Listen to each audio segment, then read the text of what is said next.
এই ଜଗନ୍ନାଥଙ୍କ ପାଖକୁ ଆଜି ଆସିଛନ୍ତି।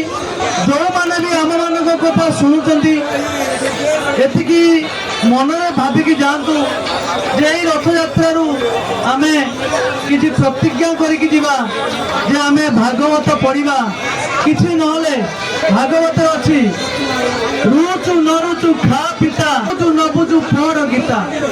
ଆପଣ ବୁଝନ୍ତୁ କିମ୍ବା ନ ବୁଝନ୍ତୁ ଦୀପଦ ଗୀତା ପଢ଼ନ୍ତୁ।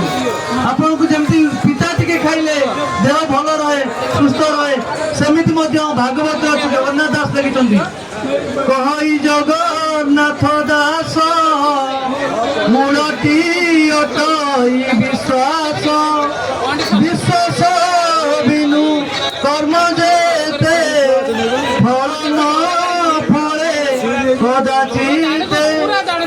ତ ତେଣୁକରି ଯଦି ଆମମାନଙ୍କ ମନରେ ସେ ବିଶ୍ୱାସ ଆସିବ ଯେ ଆମେ ପଢ଼ିବା ଆଉ କିଛି କରିବା, ତାହେଲେ ଆମେ ନିଶ୍ଚିତ ଟିକେ ଟିକେ ହେଇକି ମଧ୍ୟ ପଢ଼ିବା।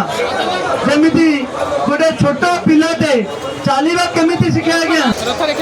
ଛୋଟ ଛୋଟ ଛୋଟ ତାର କୁନି କୁନି ପାଦରେ ପାଦ ପକେଇକି ଯେତେବେଳେ ଟୁମୁକୁ ଟୁମୁକୁ କରିକି ଚାଲେ ତ ଆମକୁ ବହୁତ ଖୁସି ଲାଗେ। ସେ ପଢୁଥାଏ, ଉଠୁଥାଏ, ତଥାପି ଚାଲୁଥାଏ। ତା ବାପା ମା ତାକୁ ଝାଡ଼ି ଦଉଥାନ୍ତି, ତାର ପରିବାର ବର୍ଗ ତାକୁ ସାହାଯ୍ୟ କରନ୍ତି। ସେଇଥିଲାଗି ଆଜି ଆମେ ଠିଆ ହେଇପାରିଛନ୍ତି।